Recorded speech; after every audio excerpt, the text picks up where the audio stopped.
తెలంగాణ ప్రభుత్వం దావోస్లో చేసుకున్న ఒప్పందాలు కాగితాలకే పరిమితం అవుతాయన్న కిషన్ రెడ్డి వ్యాఖ్యలను కాంగ్రెస్ నేతలు ఖండించారు. బీజేపీ పాలిత సీఎంలు కూడా చాలా ఒప్పందాలు చేసుకున్న విషయాన్ని వారు గుర్తు చేస్తున్నారు.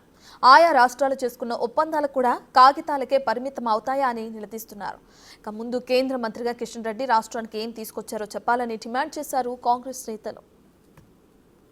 రెడ్డి గారికి దమ్ముందా రేపు ఢిల్లీలో ప్రెస్ మీట్ పెట్టి నరేంద్ర మోడీ గారి మంత్రులను ఆయన ముఖ్యమంత్రులను ఇదే విధంగా సవాల్ చేయగలుగుతాడా అని చెప్పి నేను తెలంగాణ ప్రజల ముందు ఈరోజు నిలదీయాలనుకుంటున్నాను. కిషన్ రెడ్డి గారిని నోరు ఉంది కదా అని మాట్లాడటం, ఎవరో ఇచ్చినటువంటి ఐడియాలను ఇంప్లిమెంట్ చేయడం, ఎవరో రాసి ఇచ్చినటువంటి కాగితాలు చదవడం కాదు. కిషన్ రెడ్డి గారు, మీకు ఒక బాధ్యత గల వ్యక్తి, మీరు బాధ్యతతో వ్యవహరించాల్సిన అవసరం ఉంటుంది. ప్రజలు ఎన్నుకుర్రు మిమ్మల్ని ఎన్నోసార్లు. ఇవాళ నేను ఫస్ట్ టైం ఎంపీ అయినా నేను కూడా బాధ్యతగా మాట్లాడాల్సిందే. నోరుంది కదా అని ఎడాబెడా మాట్లాడితే నాకు కూడా ప్రెస్ మీట్లలో ఇంకోవరెవరో వచ్చి కౌంటర్ వేస్తారు. నా వెనుక, నా ముందు, నా పక్కన చూసుకొని నేను ప్రెస్ మీట్లు పెట్టాలి. నేను మాట్లాడే ప్రతి అక్షరానికి ఈరోజు నేను ఒక బాధ్యత వహించాల్సిన అవసరం ఉంటుంది తెలంగాణ ప్రజల ముందు. మనం ఆనందం సెలబ్రేట్ చేసుకోవాల్సిన సమయం ఇది. ఎవరన్నుండని అధికారంలో, అది మీరన్నుండని, మేమన్నుండని, బీఆర్ఎస్ అన్నుండని, రాష్ట్రానికి మంచి జరిగినప్పుడు ఒక పార్టీ నాయకునిగా, ఎన్నుకోబడ్డ నాయకులుగా మనం ప్రోత్సహించాల్సిన అవసరం ఉంటుంది. ఒక అపోజిషన్లో ఉంటే కన్స్ట్రక్టివ్ అపోజిషన్ రోల్ ప్లే చేయాల్సి ఉంటుంది. కేంద్రంలో సుమారు 10 సంవత్సరాలుగా మంత్రి పదవిని అనుభవిస్తూ తెలంగాణకు ఏదైనా ఒక కొత్త ప్రాజెక్టు తీసుకొచ్చినో ముందుగా చెప్పాల్సిందని కిషన్ రెడ్డి గారిని అడుగుతూ 10 సంవత్సరాలుగా గత బీఆర్ఎస్ పార్టీతో లోపాయకార ఒప్పందంతో అసలు ఎలాంటి అభివృద్ధికి, ఎలాంటి పెట్టుబడులకు సహకారం చేయనటువంటి మీరు 10 సంవత్సరాలు కేంద్రంలో మంత్రిగా ఉండి ఏ రోజైనా తెలంగాణ అంశంలో కానీ ఈ ప్రభుత్వం వచ్చిన తర్వాత ఈ ప్రభుత్వానికి సంబంధించి ఏదైనా మద్దతును తెలియజేస్తూ ఒక్క ప్రాజెక్టు కూడా మీకు తీసుకురావడానికి కోసం చేయని మీరు ఈరోజు మా గౌరవ ముఖ్యమంత్రి రేవంత్ రెడ్డి గారిని విమర్శించడానికి మేము తీవ్రంగా తప్పుపడతా ఉన్నాం. బీజేపీ పార్టీ ముఖ్యంగా కిషన్ రెడ్డి గారు దావోస్ పెట్టుబడుల మీద వ్యంగ్యాస్త్రాలు చేస్తున్న పరిస్థితి. ఈరోజు వచ్చిన పెట్టుబడుల మీద అనుమానం, వాళ్ళు ఈ రాష్ట్రానికి ఏం పెట్టుబడులు పెట్టరు. కేంద్ర ప్రభుత్వం ఏ పథకాలకు సంబంధించి కూడా ఇక్కడ ప్రత్యేకమైన నిధులు ఇచ్చేది లేదు, ప్రత్యేకమైన ప్యాకేజీలు ఇచ్చేది లేదు, ప్రత్యేకమైన ప్రాజెక్టులు తెచ్చేది లేదు. కానీ ఈరోజు పక్క రాష్ట్రంలో ఆంధ్రప్రదేశ్లో బీజేపీ మిత్రులు ఒక 2 లక్షల కోట్ల రూపాయలు ఆంధ్రప్రదేశ్కి రావడానికి ఎంత కృషి చేసిండ్రో మీరు గుర్తుంచుకోండి. మీరు బండి సంజయ్ గారు ఇక్కడ కేంద్ర మంత్రులుగా ఉన్నారు. మీరు ఈ రాష్ట్రానికి తెచ్చిన ₹1 విషయం చెప్పండి. ఎంతసేపటికి రాజకీయ లబ్ధి, రాష్ట్రానికి ఏమి అభివృద్ధికో సంక్షేమానికో ఎలాంటి నిధులు లేకుండా ప్రభుత్వం మీద దుమ్మెత్తిపోయడం తప్పితే మీకున్న పనేమున్నది?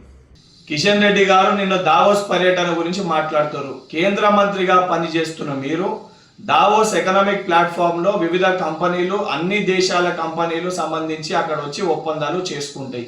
ఆ అవగాహన కనీసం మీకు ఉండాలి. ఎందుకనంటే ఇదే దావోస్ లో ఉత్తరప్రదేశ్కి వెళ్ళి మహారాష్ట్రకు సంబంధించి బీజేపీ పాలిట రాష్ట్రాలు, అంటే బీజేపీ ముఖ్యమంత్రులు కూడా దాంట్లో పాల్గొని వాళ్ళు కూడా భారతదేశానికి సంబంధించిన కొన్ని కంపెనీస్ తోటి ఒప్పందాలు చేసుకొని ఆ సంబంధించిన ఇన్వెస్ట్మెంట్స్ ని ఆ రాష్ట్రాలకి తీసుకొని వెళ్ళడం అండ్ ఎంఓయూస్ కూడా సైన్ చేసుకోవడం జరిగింది. మీరు ఏ రకంగా అయితే తెలంగాణ రాష్ట్ర ఎంఓయూస్ పేపర్లకు మటుకే పరిమితం అయితే అని మీరు మాట్లాడుతుండ్రో, అంటే మహారాష్ట్ర దానితో పాటు ఉత్తరప్రదేశ్ ముఖ్యమంత్రులు మీ ఫడ్నవీస్ గారు చేసుకున్న ఎంఓయూస్ కూడా పేపర్లకి మటుకే పరిమితమా? ముందు దానిపైన తెలంగాణ ప్రజలకి మీరు స్పష్టత చెయ్యాలి, స్పష్టత చెప్పాల్సిన బాధ్యత మీ పైన ఉంటుంది. ఈరోజు ముఖ్యంగా కేంద్ర మంత్రిగా ఉన్న కిషన్ రెడ్డి గారు ఒక దుర్మార్గమైన ప్రకటనలు కూడా చేయడాన్ని మేము ఖండిస్తున్నాం. ఎందుకంటే ఈరోజు రాష్ట్రం అభివృద్ధి చెందుతుంది. భారతదేశంలోనే నెంబర్ 1 రాష్ట్రంగా పెట్టుబడుల విషయంలో కానివ్వండి, ఇటు సంక్షేమ కార్యక్రమాల విషయంలో కూడా పెద్ద ఎత్తున ముందుకు పోతున్న పరిస్థితిని కూడా మరి ఈరోజు చూస్తూ కూడా కావాలని ముఖ్యంగా కిషన్ రెడ్డి గారు ఇలాంటి చౌకబారు మరి విమర్శలు చేయడాన్ని కూడా కాంగ్రెస్ పార్టీ పక్షాన మేము ఈరోజు మరి ఖండిస్తున్నాం. ముఖ్యంగా మీ రాష్ట్రాలకు సంబంధించిన ముఖ్యమంత్రులు కూడా వచ్చారు, మహారాష్ట్ర ముఖ్యమంత్రి కూడా వచ్చారు. సరే కేటీఆర్ కల్వకుంట్ల అంటే వాళ్ళకు కేటీఆర్కి అయితే కడుపులో మంటగా ఉంది. నేను చేయని పనిని రేవంత్ రెడ్డి గారు చేసి చూపించారు, నన్ను ఒక జీరోని చేసారు తెలంగాణ ప్రజల దృష్టిలో అని చెప్పి ఆయన కడుపు మంట ఉంటే ఉండొచ్చు. కానీ ఈరోజు మోడీ గారు ప్రపంచ దేశాల్లో చాలా గొప్పగా చేస్తున్నారు, ఇన్వెస్ట్మెంట్ చేస్తున్నారు, మా పాలసీయే భారతదేశం డెవలప్మెంట్ చేస్తాం అనుకునే బీజేపీ పార్టీలో కేంద్ర మంత్రిగా ఉన్న కిషన్ రెడ్డి గారు అంత కురచగా అంత చిన్నగా ఆలోచించడం వారికే భావ్యం కాదు. ఖచ్చితంగా రేవంత్ రెడ్డి గారు చేసిన పని చాలా అద్భుతమైన ఘనకార్యం. ప్రతి తెలంగాణ వ్యక్తి కూడా చాలా గర్వంగా ఫీల్ అవుతున్నాడు. మన ముఖ్యమంత్రి గారు కరెక్ట్ వేలో వెళ్తున్నాడని చెప్పి వాళ్ళు సంతోషిస్తూ ఉన్నారు. మొదటి నుంచి కూడా మీరు ఒకసారి మీరు ఆలోచన తెలంగాణ ప్రజానికానికి 2014 నుంచి 2023 వరకు 2020 నుంచి ఈ రోజు వరకు కూడా TRS BRS party BJP party రెండు ఒకటే. ఎందుకంటే కేంద్రంలో ఉన్నటువంటి ఏ పార్లమెంట్లో బిల్లు పెట్టినా కానీ రాజ్యసభలో బిల్లు పెట్టినా కానీ ఆ రోజు నోట్ల రద్దునప్పటి నుంచి మొదలు పెడితే జిఎస్టీకి సంబంధించిన ఇష్యూ మొదలు పెడితే అనేక అంశాలు కూడా కేంద్ర ప్రభుత్వంతో చట్టాపట్టాలు వేసుకున్నటువంటి పార్టీ టీఆర్ఎస్ బీఆర్ఎస్ పార్టీ రెండు పార్టీలు ఒకటే. ఈరోజు ఈ రాష్ట్రంలో ఉన్నటి అది ఒక డిఎన్ఏ లెక్క కిషన్ రెడ్డి గారు కేంద్ర మంత్రివర్యులు ఏదైతే కేసీఆర్ గారు కానీ టీఆర్ఎస్ పార్టీ వాళ్ళ యొక్క ఆలోచన పరంగా ముందు పడుతుంది తప్ప ఇక్కడ మేలు జరిగే కార్యక్రమాన్ని ఏం తీసుకురాలి. ఎందుకంటే గౌరవనీయుల ముఖ్యమంత్రి గారు ఈ రాష్ట్రానికి కావలసిన నిధులు ప్రకటనకు పోలేదు, ఆయనే కావలసిన నిధులు తీసుకురావాలి. ఇప్పుడు అప్పుల పాలు టీఆర్ఎస్ పార్టీ అప్పుల పాలు చేసిన దానికి అనుగుణంగా ఆయన ఈ డెవలప్మెంట్ చేయాలనే ఒక విధానానికి పోయాడు తప్ప దావుతూ ఆయన సొంత ఎంజాయ్మెంట్కి ఏం పోలేదు, ఎవరితోనేం పోలేదు.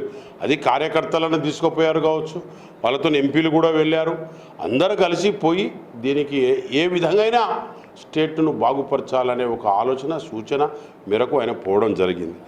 వీళ్ళు దావూద్కు పోయినా మాట్లాడుతున్నారు, ఇంకోళ్ళు పోయినా మాట్లాడుతున్నారు. అవసరమానండి వీళ్లకు?